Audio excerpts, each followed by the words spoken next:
क्यों हुआ? तो कहते हैं कि माता जो है इसे 9 महीने गर्भ में रखा, वो अधर्म की पुत्री। ननिहाल जो है अधार्मिक है, इसलिए बेटा अधार्मिक हो गया। ननिहाल पक्ष का बड़ा प्रभाव पड़ता है संतान के ऊपर, इसलिए हमारे पूर्वज ननिहाल के अलावा दादी का यहाँ से आना हुआ है उसका भी विचार करते हैं। 3 पीढ़ियों तक इनका प्रभाव चलता है। बेन राजा हुआ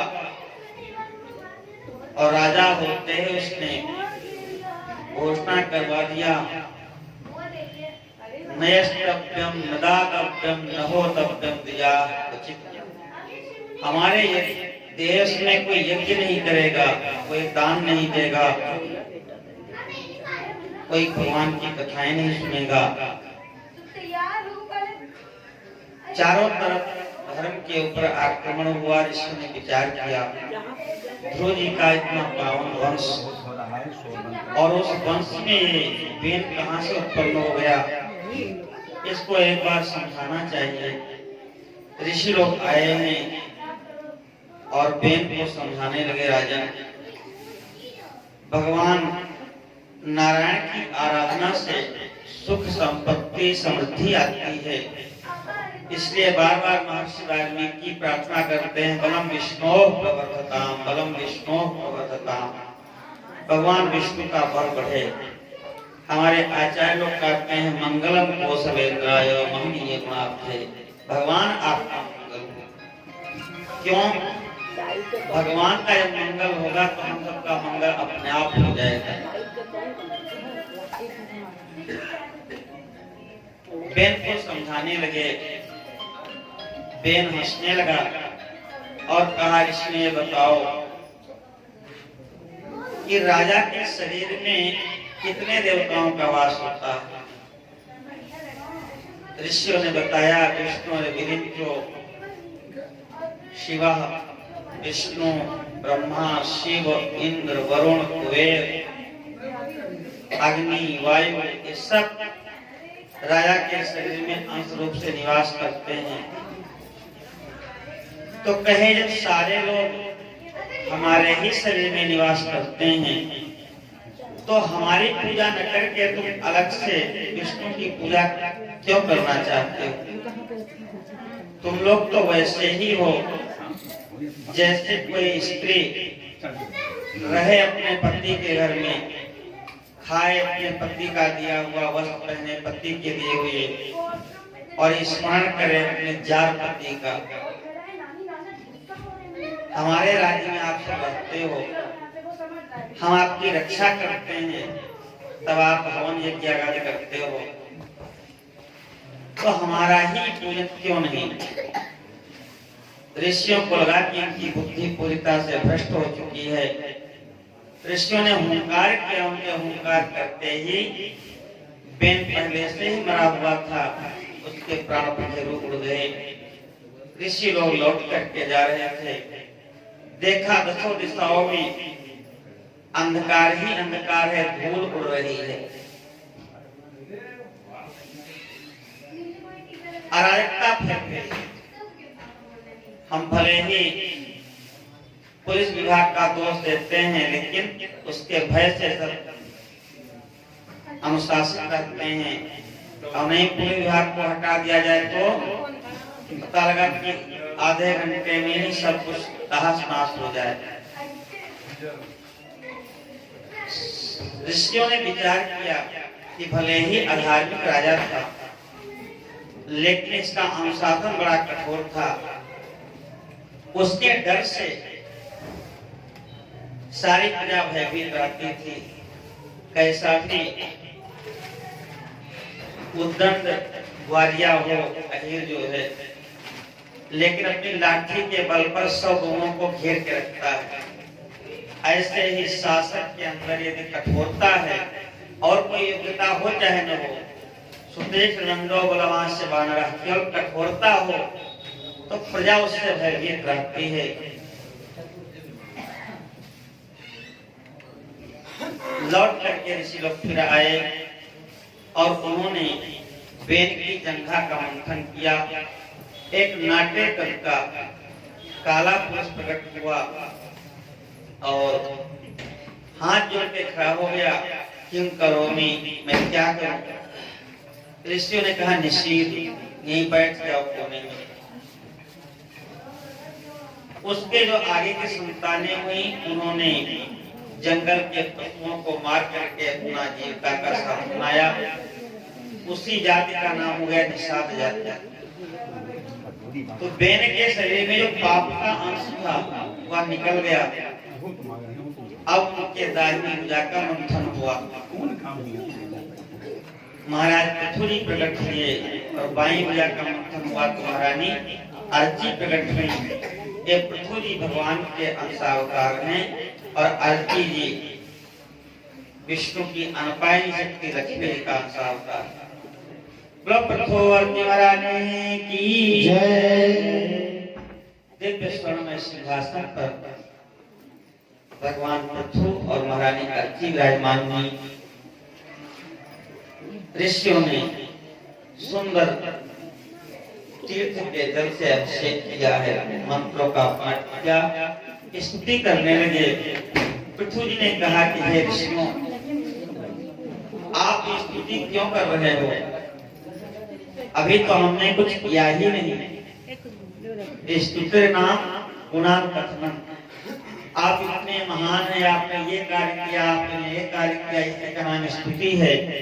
अभी अभी तो हम जन्म ले रहे हैं। ऋषियों ने कहा तुम्हारे भजन प्रभाव आधारी, जानो महिमा कछुक तुम्हारी। हमें ये पता है कि आप ये सारे कार्य करेंगे। पृथ्वी महाराज सिंहासन पर विराजमान हुए। सारी प्रजा रोती हुई सामने आई है, पेट पीठ में लगा हुआ है, हड्डी ही शरीर में बची है। प्रो हम सब भूख से मर रहे हैं। राजा पृथ्वी ने पृथ्वी के ऊपर क्रोध किया, धनुष पर बाण चढ़ाया है।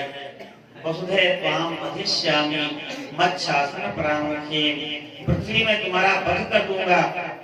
तुम वसुंधरा हो, तुम धरित्री हो, तुमने पालन क्यों नहीं किया प्रजा का? अब तो पृथ्वी गाय का रूप रख के भगने लगी और पृथ्वी जी महाराज को दौड़ाने लगे।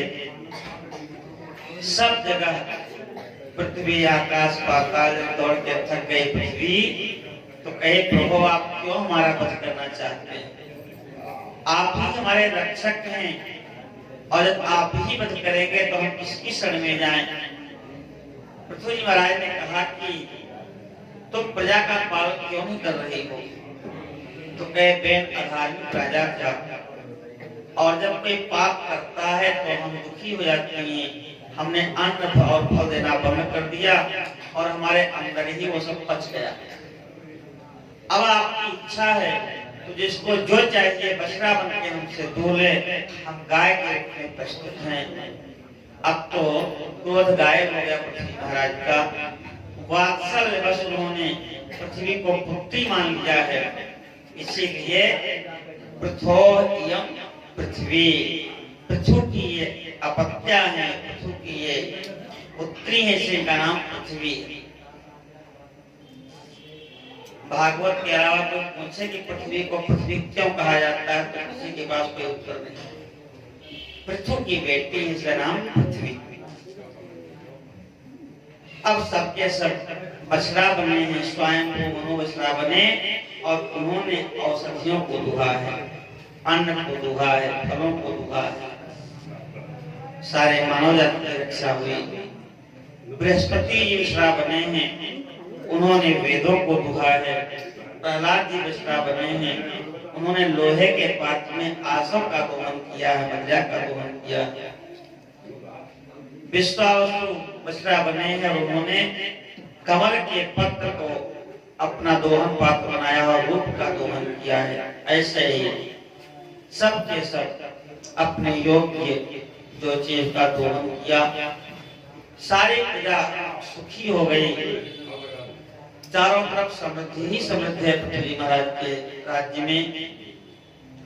इसके पहले पूरी पृथ्वी पर सब जगह पर्वत थे, लोग उसी पर्वतों की गुफाओं में रह जाते थे, लेकिन पृथ्वी जी ने अपने धनुष की नोक से पर्वतों को उठा उठा करके सबको उत्तराखंड में फेंक दिया और पूरा ग्राम आदि कल्पना, पूरे ग्राम नगर आदि बसाए, पृथ्वी को व्यवस्थित किया। चारों तरफ समृद्धि है, क्या होना चाहिए? तो पानी बाढ़े, नाव में, घर में बाढ़े, दान दोनों हाथों दीजिए, यही सयानों का। धन यदि वृद्धि को प्राप्त होता है तो उसको धर्म में लगाना चाहिए। स्वयं धन धन्य प्रथम गति जाके। धन की तीन ही गतियां हैं, दानम भोगो नाशः, तीसरा गतयः भवन्ति वित्तस्य। तीन ही गतियां हैं धन के, दान भोग और नाश। यस्यार्थं न भवतः, दो गतियां जिसकी नहीं होती हैं, तस्य तृतीया गति होती, अर्थात जो दान नहीं करता, धर्म नहीं करता और खुद भी नहीं खाता, अपने परिजनों को, जनों को नहीं खिलाता, अंत में उसका धन नष्ट हो जाता है। अपात्र लोग धन के द्वारा उसका दुरुपयोग करते हैं। धन कोई बहुत महत्वपूर्ण चीज नहीं है। धन के द्वारा आप क्या कर रहे हैं, वो परिणाम आपको फल देता है। इसीलिए हमारे यहाँ ऋषियों ने कहा, धनात् धर्मं तथा सुखम्, विद्या ददाति विनयम्, विनयात् याति पात्रताम्, पात्रत्वात् धनमाप्नोति, धनात् धर्मं तथा सुखम्। विद्या से विनय और विनय से योग्यता, योग्यता से धन और धन से जब आप धर्म करेंगे तो आपको सुख की प्राप्ति होगी। राजा ने अश्वमेध यज्ञ करने आरंभ किए हैं, 99 यज्ञ संपन्न हो गए। इंद्र को चिंता हो गई कि हमारी बराबरी कर लेंगे। यज्ञ के मध्य से घोड़े को चुरा के ले जाने लगे। अत्रि ने दिखा दिया, पृथ्वी जी के पुत्र को देखो, इंद्र घोड़ा चुरा के ले जा रहे हैं। पीछे से दौड़े तो अपना लाल कपड़ा पहन करके चुपचाप बैठ गए। वो घोड़े को लेके आ गए, उसमें से कोई महात्मा बैठा है। दोबारा फिर ये क्या आरंभ किए तो घोड़ा अंधकार फैला कर दिशाला में, इंद्र फिर घोड़ा लेके चले गए। ऐसे 3 बार घोड़े को चुराया है। कापालिक और 3 प्रकार के पाखंड के रूप थे, वो पंथ जिनके द्वारा प्रकट किए गए, तो पाप के खंड कहलाए हैं। खंड माने चिन्ह है, यहाँ पर खंडम चिन्ह विभोचन। अंत में पृथ्वी महाराज वध करने के लिए उद्यत हुए हैं, तो ऋषियों ने समझाया है और भगवान ने भी कहा कि आप भी हमारे ही स्वरूप हो और ये इंद्र जो है ये भी हमारे ही स्वरूप हैं, इसलिए आप इनका वध मत करो। इंद्र क्षमा मांगने ही जा रहे थे, सो हृदय से लगा लिया पृथ्वी जी ने। भगवान ने समझाया कि हम यज्ञ में आ गए, तुम्हारा यज्ञ पूर्ण हुआ। स्तुति किया है पृथ्वी जी ने और अंत में भगवान ने कहा वरदान मांग लो। तो पृथ्वी जी ने कहा कि हमको 10,000 काम दे दो। इतने ज्यादा काम क्या करेंगे आप?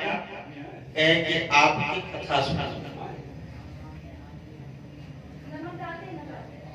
तो 10,000 काम का मतलब 10,000 कामों में सुनने की जितनी क्षमता होती है उतनी क्षमता उनके कामों को प्राप्त हो गई।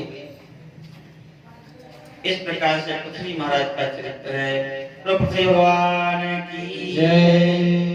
इनके वंश में और बहुत सारे प्रतापी राजा हुए हैं।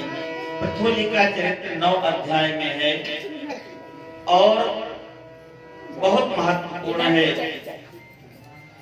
वेदव्यास जी कहते हैं मूर्खो होते पंडिता, जो इनके चरित्र का पाठ करता है मूर्ख हो तो पंडित हो जाता है, निर्धन है तो धनी हो जाता है। और पृथ्वी जी का चरित्र पाठ करके जहाँ जहाँ भी जाते हैं वहाँ लोग पहले से ही स्वागत के लिए खड़े रहते हैं। पृथ्वी जी का दिव्य चरित्र है। इन्हीं के वंश में और भी राजा हुए हैं। अंत में प्राचीन बलि जो लिए हैं नारद जी का संवाद है। ध्रुव जी का जो वंश वर्णन है संक्षिप्त में पूर्ण हुआ। भक्तवत्सल भगवान की हरि का भजन करो भाई रे, हरि का भजन करो भाई रे, बीती जाए उमरिया। हरि का भजन करो भाई रे, बीती जाए उमरिया। हरि का भजन करो भाई रे, बीती जाए उमरिया। हरि का भजन करो भाई रे, बीती जाए उमरिया। जाए उमरिया, बीती जाए उमरिया। जाए उमरिया, बीती जाए उमरिया। हो जाए उमरिया, बीती जाए उमरिया। जाए उमरिया, बीती जाए उमरिया। ओ कन्हैया का भजन करो भाई रे, बीती जाए उमरिया। हरि का भजन करो भाई रे, बीती जाए उमरिया। शुभ कर्मों से ये नर्तन पाया, शुभ कर्मों से ये नर्तन पाया।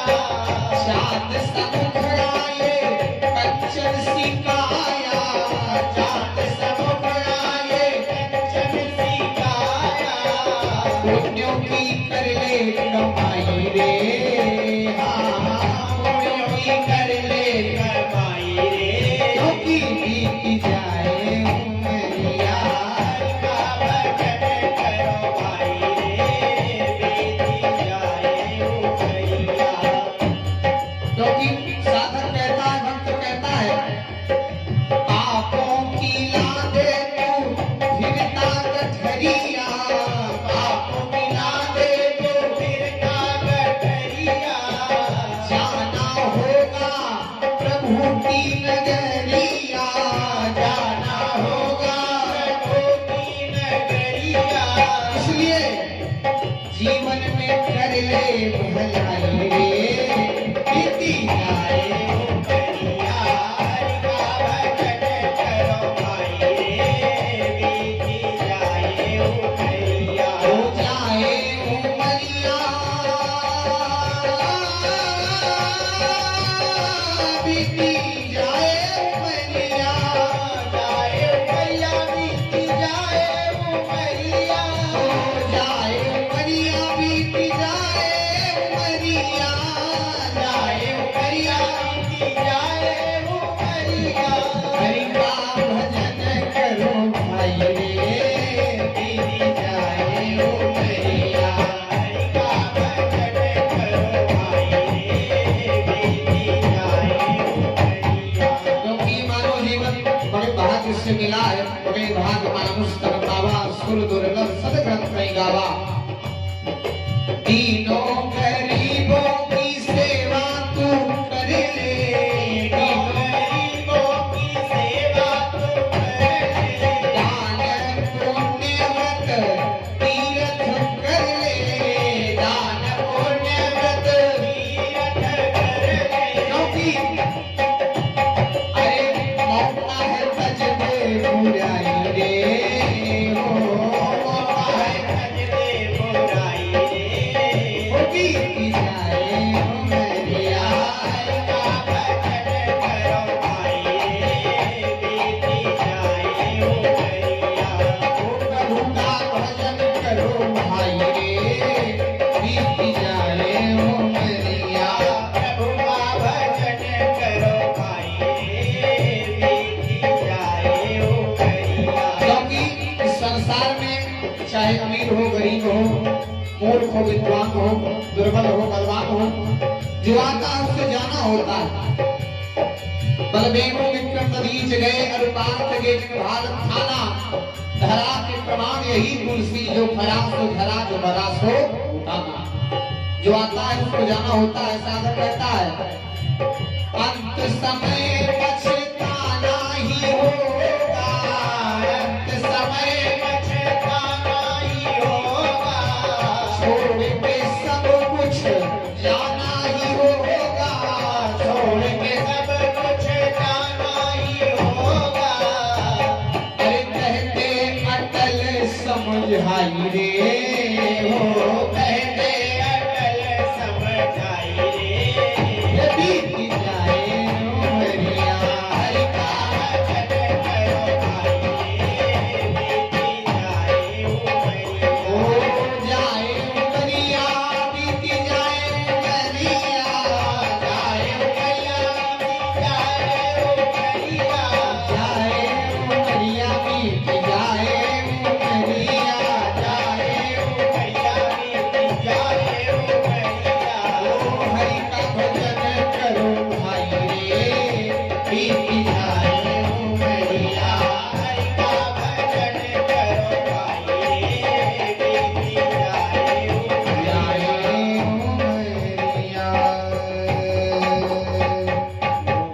कृष्णलाल की जय। उत्तानपाद के वंश का वर्णन पूर्ण हुआ।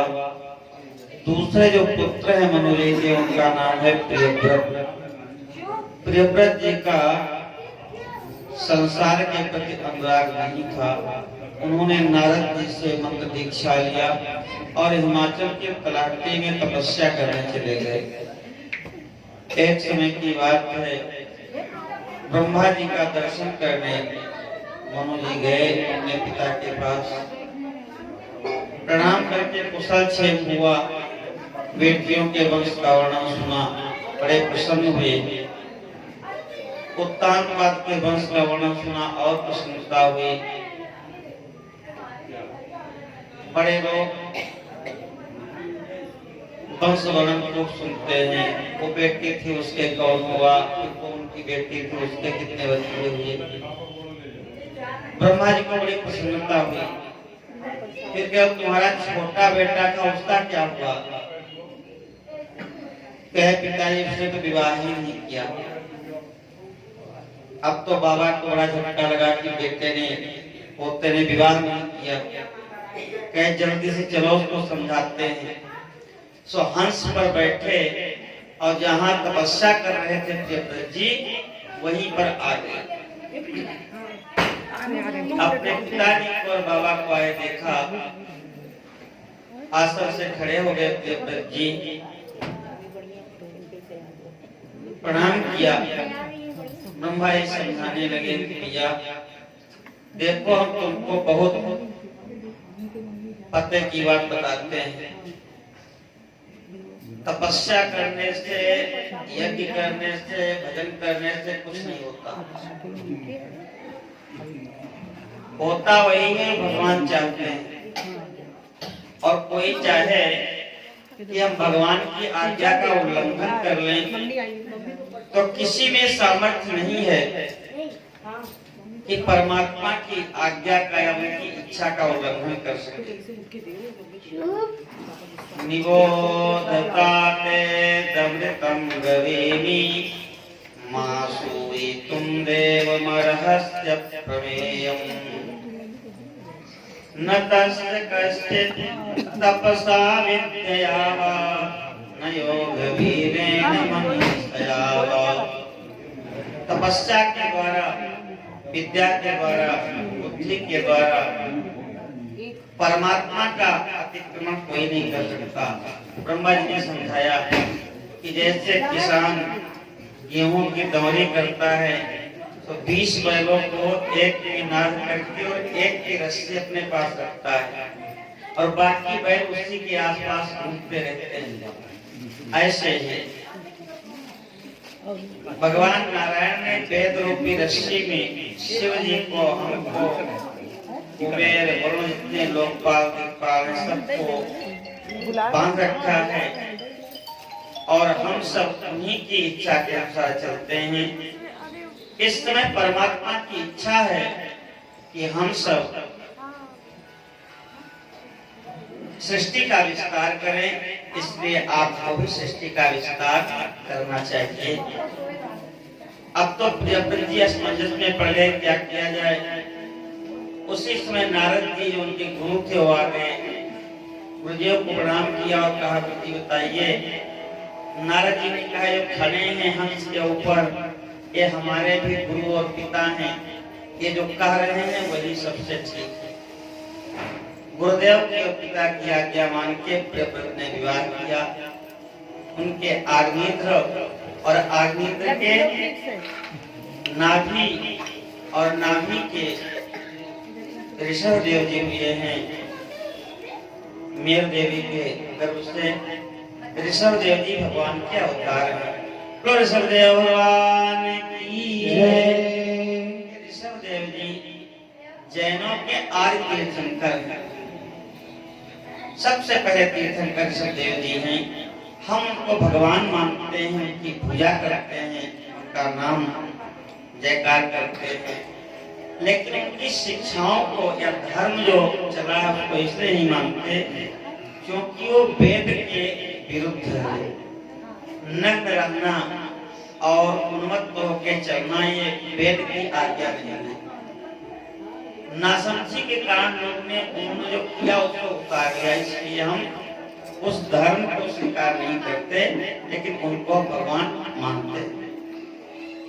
ऋषभ देवी 16 वर्ष के हुए, इतना प्रभाव उनका था कि इंद्र को उनसे ईर्ष्या हो गई। उनके राज्य में पानी नहीं बरसाया।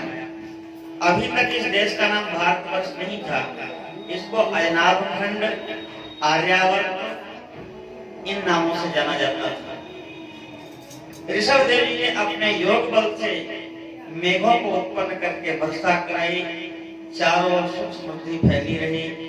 इंद्र को भय हुआ कहीं ये कुपित होकर के हमारे ऊपर आक्रमण न कर दें, सो उन्होंने अपनी बेटी जयंती का विवाह ऋषभ देव जी के साथ कर दिया। उनके 100 पुत्र हुए हैं। 100 पुत्रों में 9 महायोगेश्वर हुए। सबसे बड़े भरत जी हैं और बाकी 81 जो है वो ब्रह्मवादी ब्राह्मण हुए। ऋषभ देव जी के पुत्र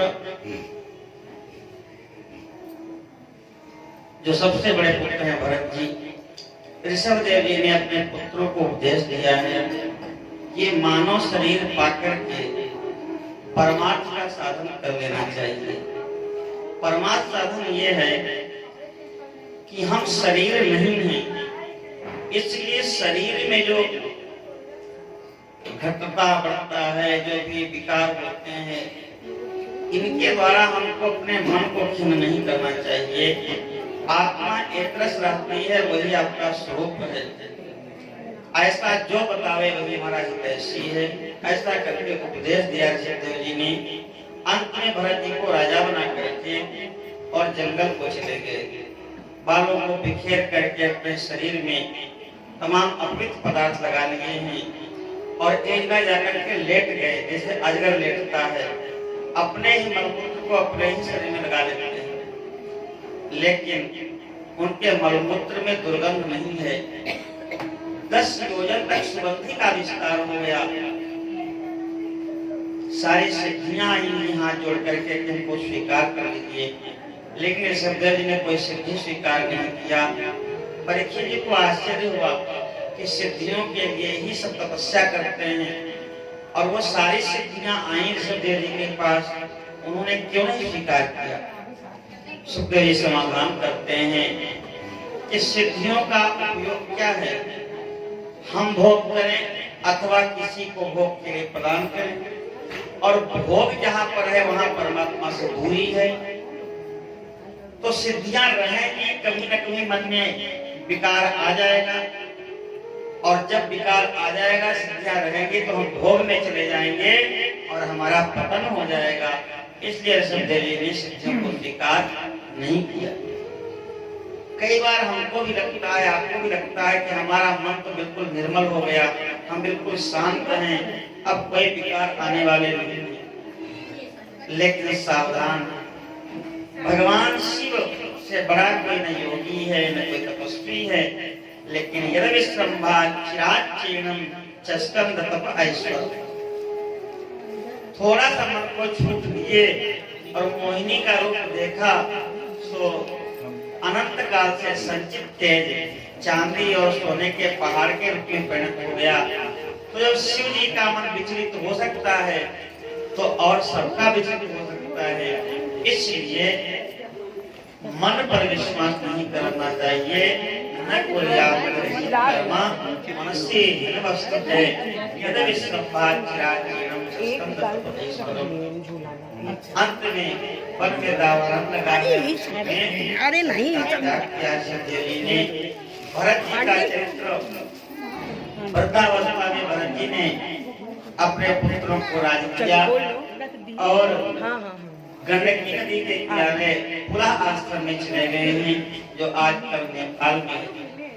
नेपाल भी भारत ही है, आज भी भारत में वहाँ बोला जाता है संकल्प में। तपस्या करने लगे, गंडकी नदी में स्नान करते हैं और जब तक शरीर भीगा रहता है तब तक जप करते रहते हैं, सूख जाता है तो फिर डुबकी लगाते हैं। पूरी जटाएं जो काले मुराले बाल पीले पड़ गए, विसंग हो गए। तपस्या पूर्ण हो चुकी थी लेकिन कुछ भगवान की इच्छा नहीं थी। एक दिन गंडकी में तर्पण कर रहे थे, एक मुर्गी आई जिसके पेट में बच्चा था, अंतर्वर्ती थी, गर्भवती थी, पानी पी रही थी। तब तक सिंह ने गर्जना किया। गर्जना सुनकर के मृगी भयभीत होकर के छलांग लगाई, गर्भ उसी नदी में गिर गया और मृगी उस पार जाकर के मर गई। अब वो उसी में डूब रहा है, मर रहा है। भरत जी ने विचार किया क्या करें, यदि इसको उठा लेता हूँ तो हमारा सारा पूजा पाठ का समय इसके पीछे जाएगा। छोटा सा बालक है तो दूध पिलाना पड़ेगा, इसके लिए कोमल घास की व्यवस्था करनी पड़ेगी, कोई जंगली हिंसक पशु खा न जाए तो इसकी रक्षा करनी पड़ेगी। विचार कर ही रहे थे लेकिन करुणामय हृदय दया धर्म को मूल है, यदि दया नहीं है तो धर्म का क्या तात्पर्य। गोद में उठा लिया, लेके आए हैं, सारी व्यवस्था किया। जो त्रैलोक की लक्ष्मी थी, जहाँ आकर्षण होना चाहिए था, उसको इन्होंने मलवत जहारा, जैसे मल को व्यक्ति देखना नहीं चाहता ऐसे त्याग दिया। लेकिन एक मृग के पीछे माया में फंस गए, यही भगवान की महिमा है। अब वो थोड़ा बड़ा हुआ तो बीच में फीली करता है, उसको गोद में ले लेते हैं। जो भगवान का चिंतन होता था वहां पे मृग आ गया। एक दिन सो गए, मृगों का झुंड आया, उस मृग ने देखा अपनी तरफ और उनकी तरफ, सोचा कि हमारी जमात के लोग ये लोग हैं और ये बाबा हमको फंसा रखा, तो कूद करके उनके साथ शामिल हुआ और चला गया जंगल में। भरत जी जगे, हाय हाय करने लगे, कहे कृष्ण सार मृग था, उसके खुर जहाँ पड़ जाते और भूमि यदि के योगी हो जाते हैं। एक तो पहले से अभागा था, मां मर गई, किसी प्रकार से जीवन मिला तो पता नहीं कहां हिंसक जीवों के चक्कर में पड़ गया। विलाप कर ही रहे थे कि मृत्यु आ गई। मृत्यु का समय कोई निश्चित नहीं कब आ जाए, और मृत्यु के समय जैसा चिंतन होता है अगला जन्म आपका वैसा ही होता है। बिल्कुल कैमरे की कहानी है। फोटो खिंचा रहे हैं, नाक मक्खी बैठी है तो फोटो में भी मक्खी आ जाए। मृग हो गए भरत जी, लेकिन भगवान के भजन के प्रभाव से उनको याद था कि मैं मृग क्यों बना। पैदा हुए कालकर पहाड़ पर, चुपचाप यहाँ से चलते हुए गंडकी पहुंच गए। सूखी पत्तियां खाते हैं, गंडकी का जल पीते हैं और मन ही मन भगवान के स्मरण करते हैं। मृगों के झुंडों में मस्ती नहीं करते हैं, किसी मृगी का संग नहीं किया, अपने जाति से अलग रहे। शरीर छोटा है। अंगिरा गोत्र के ब्राह्मणों के यहाँ जन्म हुआ, सबसे बड़े थे बसंत ऋतु में जनेऊ हुआ, ग्रीष्म ऋतु आई, वर्षा ऋतु आई, 24 अक्षर का गायत्री मंत्र उन्होंने याद नहीं किया व्रत जी ने। क्यों? कई मंत्र तो उनको याद था, लेकिन पिता को सुना देते तो पिता कहते षष्ठीवाचन याद कर लो, और सूक्त याद कर लो, श्री सूक्त याद कर लो, और फिर कहते कि अब तुम पंडित